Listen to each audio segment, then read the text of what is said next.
These are some aggrieved customers contemplating on the way forward after their monies have been locked up for months. In November 2019, the Securities and Exchange Commission, through a press release, revoked the licenses of some mutual fund managers for which First Bank Limited, managers of First Fund, were affected. These customers were given assurance that they won't be affected by the revocation of the licenses of First Bank Financial Services. Thus, SEC will ensure that they are migrated to a new fund manager. So when it was revoked in 2019, to the whole of 2021, we're just talking about the principal because there was no interest being accrued to that account. Then in December of 2021, TTL also handed it over to, with the approval of SEC, handed it over to Octane DC. We're not hearing anything from Octane DC, so we went to meet the Octane DC, the fund manager, Juan Solomon, at their offices in East Legon. And they informed us that they have done some of the search. They've done some work on their account. They realized that the board had done some bad investments. They've also done some investments. Some of the investments, there are no documentations to assess it. However, they've been able to work out to receive about 8 million from the receiver that received the First Bank Financial Service. And they were waiting for the board to have an annual general meeting and appoint an auditor because Ghana Commercial Bank, which were the custodians of the 8 million cedis, needed those documentation in order to release that amount of money. It must be put on record that the redemptions that were given to us in August 2021 amounted to just 1 million Ghana cedis. So therefore, if there is 8 million sitting in an account that can be given to us to at least mitigate the impacts of the economic hardship on us, we would appreciate it. But it seems the board is not forthcoming because we also feel that they may want us to believe, or all of us to forget the money so that clandestinely they may also go and take the money. But it can also be that we have pensioners in our midst. Some of them have eventually passed away.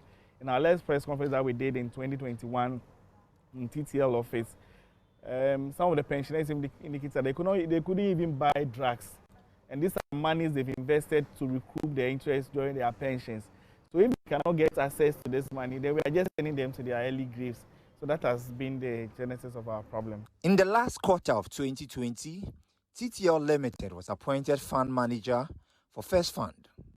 In August 2021, TTL Limited paid them a paltry 8% of First Fund customers' investment. Octane DC Limited took over the management of the fund from 2021. For my story, it's very sad. I don't know if you have time, if you can go through my story. I invested with First Bank in September 2nd, 2019. That is when I invested with them. So I invested 100,000 Ghana cedis. The document is here. You can have a copy and look through it so that it wouldn't be like I'm calling things from my head. So it was supposed to mature April 2020. So I went to their office to tell them the maturity time is almost due, so they should give, I will take the money. Because I had plans of relocating from Accra to Kumasi and start I was doing farm small, so I wanted to go back to Kumasi and continue with the farm in a full-scale manner because I wanted to move from Accra. So that is why I lodged the money with them for only 6 months. So when the money matured and I went to them that it is almost due, I went there 2 days before the maturity time that it's almost due. So what is the process I need to go through so that I can redeem my money? And they were like, okay, when the time I should go, since the time is not up, I should go and come when the time is up. Okay. So I went, when the time was up, I came back to them and they were like, they are having financial challenges. So out of the 100,000, as at the time of maturity, I have misplaced the last statement I got from First Bank before it collapsed. That time I was having an amount of 109,000 Ghana cedis. This was the last but one statement I got from First Bank before it collapsed. But the last one I got from them before it collapsed, the amount on it was 109,000 Ghana cedis. Here we are, the money has matured. Give me my money. You are saying you are having financial challenges, so you can only honor 20,000 out of 109,000 cedis. If you were Manchu, will you agree to this thing? Yeah, that would be really So we agreed on a day to meet the board. So I met I've forgotten the name of the man, because this thing has really affected me a lot. Because if you look at the amount, and believe me, let me chip this one in. Within that year, that was not the only investment I lost within that year. I lost 16,000 to First SS Life Assurance Company, which was owned by this man, the man who was the CEO of Capital Bank. According to Jeff, it appears the problem is coming from the board of directors. Yes, that is what is happening. From what I have read, from what my friend had briefed me about what is going on, because we have formed more or less a group, and we have executives who are taking care of some of these things, and they have informed us. I'm aware that it is a board, and Octane DC has confirmed that it is a board that is not forthcoming over this whole issue. Because my question is, First Bank said they invested in government bonds and other securities. Even before Ghana is on the verge of acquiring a bailout from IMF, and government want to touch pensioners' bond and other stuff, First Bank made us, fast forward, TTL Capital made us understand that they invested in government bonds, but the receiver hasn't received the money, and that is why they are unable to pay up. According to these customers, they've been treated by the regulator, board of the fund, and Octane DC Limited with disdain and utmost disrespect. I think you can see the frustration from which these people are talking. And it's been 4 years of following up for our monies, legitimate investments. And come to think of it, this is a company that was adjudged the best financial management firm in Ghana for 5 years running. So who would have thought that this company will go down in a second? And again, this is a company whose license was renewed 2 weeks before it was revoked.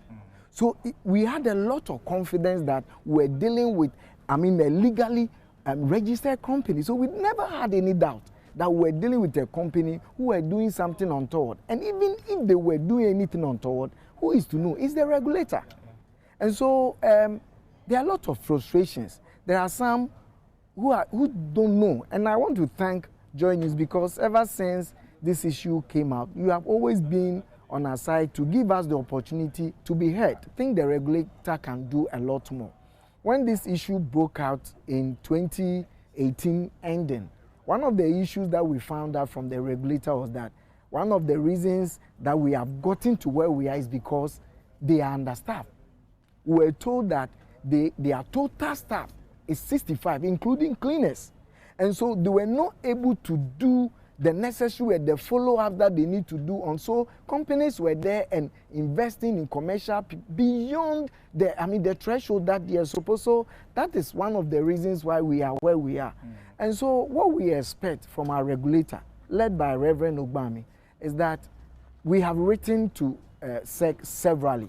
Unfortunately, they've not acted on our behalf. So TTL took over. It took them almost 2 years for them to have the funds reconciled. 2 years. When they came, we were told that they could no longer take over. Another company, Octane DC, was appointed. As we speak, Octane has not engaged us. There hasn't been an AGM. And what we are seeing is that the board is just using these transitions to buy time. Several letters, according to these customers, to SEC and the board for a meeting have been ignored. In August 2022, the leadership of First Fund customers engaged the fund manager, Octane DC Limited, for a discussion centered on the management of the fund and any possible redemptions. They explained that they were provided with data that showed the status of the fund and how documents of some investment portfolios could not be accessed, but since then, nothing has been done. The bigger question is how these customers cope with the current economic challenges. We have sent letters to the board. I'll give you copies of it. We have sent letters to Securities and Exchange Commission. We have met Reverend Ogbami Tete in his office. He will just be giving you stories and coupled with scriptures. We've written a letter to the board more than twice. I'll share all this. Nobody is even, they are not even giving us the courtesy to even mind us or even respond to those. They don't care. That's what I see from them. Michael says things are really hard, though he works. He tells me their hard-earned investments have yielded 0% interest since November 2019. Also, they are not having access to their principal. Spoken about pensioners. Now let me look at you as an individual, as a young man who is also trying to, cope with this current economic hardship. How is it impacting on you?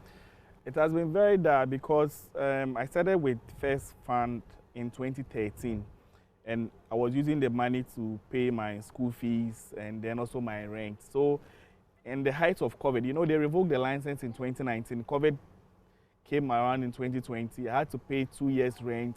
It was just difficult because you save for a rainy day, and when it is during the rainy day, you can't even access that money. So you will be paid at the end of the month from your meager salary, and you cannot even spend it because you have to go and give all that money to a landlord, and that has been the challenge. It has been very challenging.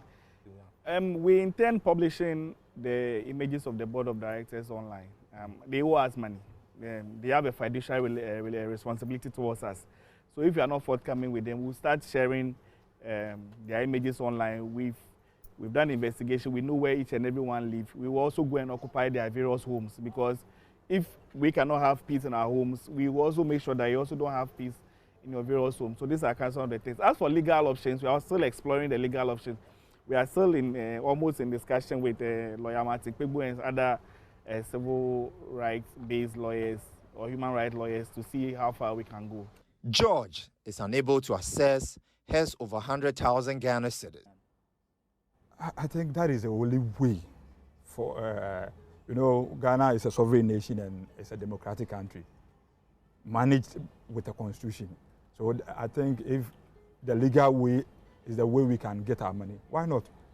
Because this thing has affected me very, very much. Sometimes when I tell people what I have gone through as a result of this money locked up, you don't want to know. You don't want to know. I should believe you are married. Yeah, I'm married. And how are you taking care of your family? Right now, somebody who could have afforded an Uber car, a car on my own, right now I'm doing work and pay. I've gone to acquire somebody's car and I'm doing work and pay to sustain myself and my family. You get the point? Yeah. This is the letter First Bank gave me before the collapse, that if I give them 6 months, they will give me all my money. So this is the letter signed by the CEO. This is the letter. And that time elapsed, and I called them.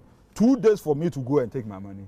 There was news on the radio that SEC has revoked the license of First Bank. I nearly collapsed that day. Wow. I was at work, my former workplace. I was at work. My boss had to ask me to go home, because upon what I told him, my monies that has been locked up with First Bank, with what I had at SH Life Assurance, and not to even mention Men's Good. And what was happening at that material time, my boss asked me to go home because of, I nearly collapsed that day. Kobina is asking government, SEC and the board of directors to get them their principals. We just expect them to act and ensure that these board members, headed by Professor Dodonu, are doing the right thing. They don't care. We have written to engage them. They don't care about us. We've sent the memo to SEC about how we are being treated. Unfortunately, we are yet to hear from them. These customers believe that the difficulties shareholders are going through can be blamed on the board of First Fund Limited. For Joy Business, James Ishin.